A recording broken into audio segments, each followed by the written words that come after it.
there is only one really serious philosophical problem, and that is suicide. Judging whether life is not worth living amounts to answers the fundamental question of philosophy. The world is neither orderly nor rational. Humans seek meaning, but the universe offers none. When man accepts the absurdity of life, he discovers true freedom. The rolling of Sisyphus' boulder up the hill is our own struggle for existence, and we must imagine him happy. Albert Camus. The myth of Sisyphus.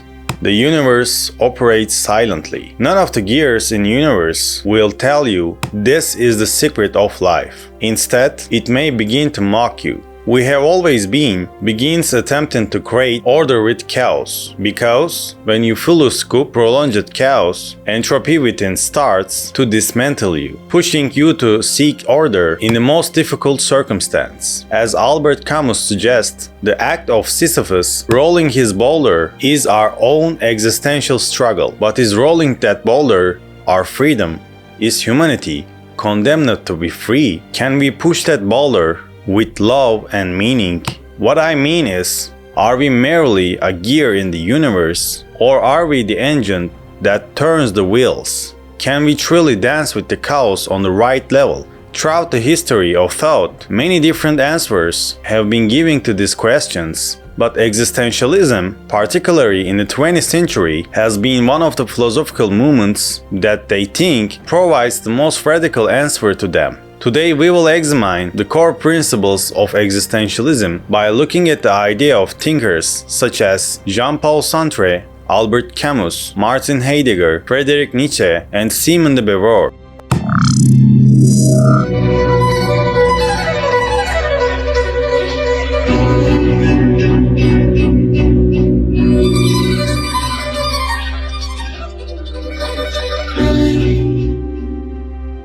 Existence prescends essence. Sartre's fundamental disease. Jean-Paul Sartre, prominent figure in existentialism, and his famous quote is one of the cornerstones in this philosophy. Existence prescends essence. What does it mean?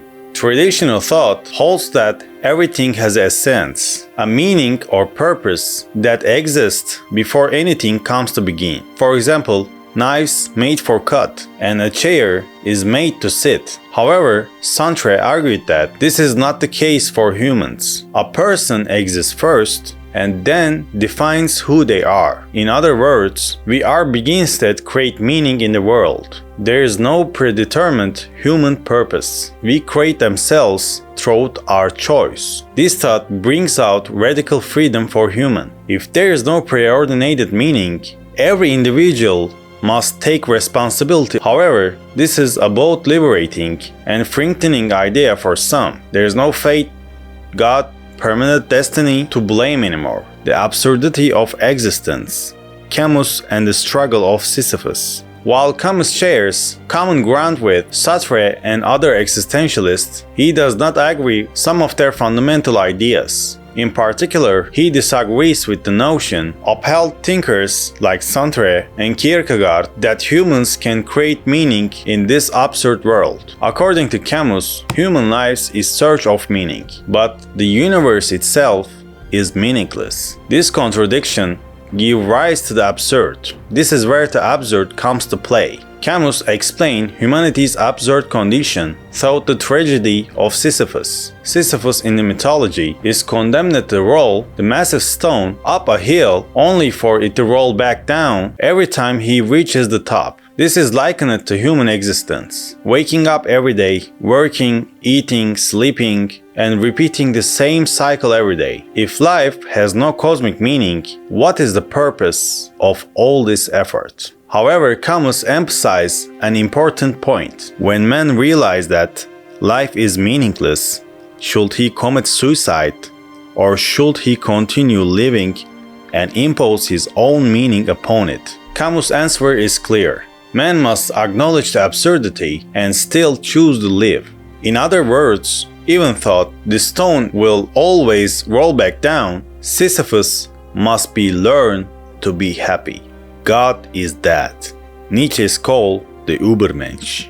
While not directly an existentialist, Nietzsche greatly influenced the development of this philosophical movement. His famous quote is, "God is dead, and we have killed him." Nietzsche is not referring to a literal death, but the collapse of a worldview centered among God. The modern age is one in which religious faith has lost its authority, and traditional values are being questioned. So, what does the death of God mean? People can no longer derive the meaning of their lives from religion and absolute authorities. This creates vacuum, which is filled by the concept of Übermensch. The Übermensch questions traditional values and takes responsibility for creating their own values. For Nietzsche, humans must be the artists in their own life. Hard morality, which refers to blind adherence to societal norms, by an ethic of individual strength and will. Nietzsche's ideas inspired existentialists like Sartre or Camus, who emphasize the individual's responsibility to create meaning in their life. Heidegger and Being Towards Death. Martin Heidegger emphasized the awareness of death as key to understanding human existence. According to Heidegger, human life is finite, and acknowledging this reality allows one to live more consciously, meaningfully, and authentically. Heidegger introduces the concept of being towards death. Death is not just a biological end, but cessation of one's inner existence. Accepting this reality can bring depth to human life. Heidegger argues that people avoid thinking about death, but accepting it can make life more meaningful and free. Only when man becomes aware of his existence does he truly begin to live. Death forces the individuals to discover their true freedom and essence. By consciously accepting death, one can break free from ordinary life and begin to shape their own existence. Heidegger believes that we should face death without avoiding it, and through this confrontation, we can find meaning. This awareness of death is not just a personal matter, but a societal call. People who comfort the reality can lead more meaningful and authentic lives. With these ideas, a reality of our lives that gives value of every moment. Existentialism and social responsibility. The individual's relationship with society. Existentialism emphasizes individuals' freedom and the process of creating their own meaning, yet it does not ignore social responsibilities. Thinkers like Sartre or Beauvoir argued that freedom must also be understood in the social context. Jean-Paul Sartre states, "We exist in the eyes of others," highlighting the social dimension of the individual's existence. In other words, the individual not only creates their own life meaning, but must also living their freedom and responsibility within the context of society. Sartre's existentialism stresses that human freedom is not just individual right, but a social responsibility.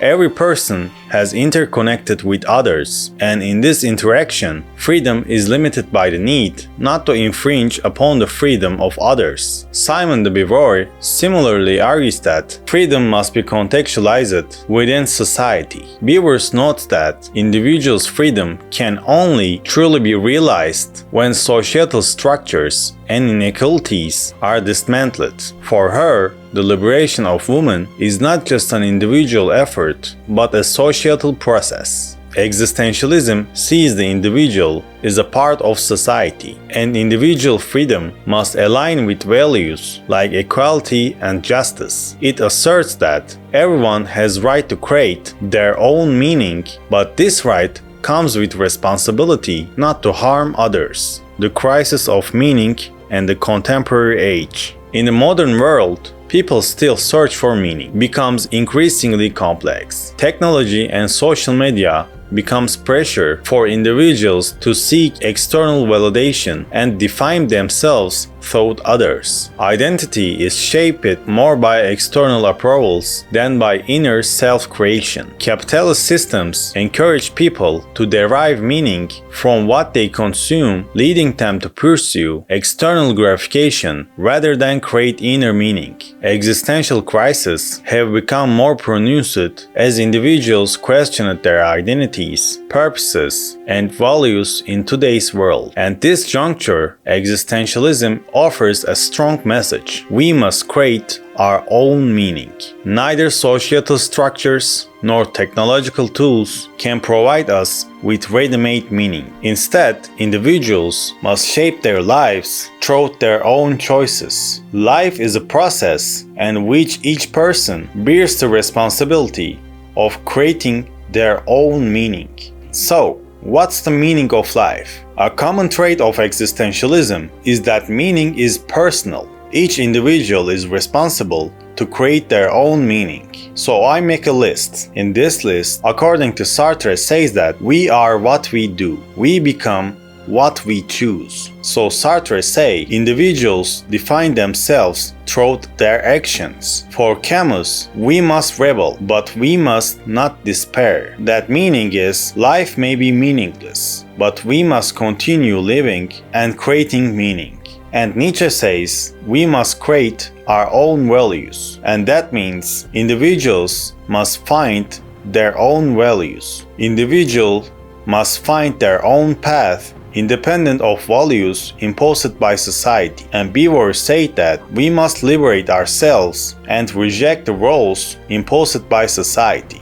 And that means women and individuals should break free from societal roles to create their own identities. Ultimately, existentialism offers no ready-made meaning, must take responsibility for making their life meaningful and create their own purpose. Conclusion: existence is ours.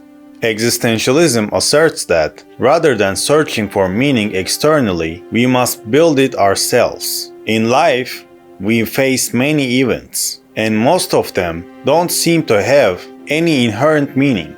These events simply happen. A flower just blooms. The sun rises and sets, and nights turn to day. In the face of all these occurrences, existentialism gives us the opportunity to create our own bubbles of meaning because we existed without meaning. But we can also create meaning for ourselves, says existentialism. To exist, one must create meaning. You can do this through anything that makes you feel meaningful inside. In fact, you can try everything you wish, regardless of how the universe appears. Your thoughts will always be within you. And with those thoughts, the scent of blooming flowers will feel far more meaningfully. Because once you create that gear, the universe will join in with its wheels.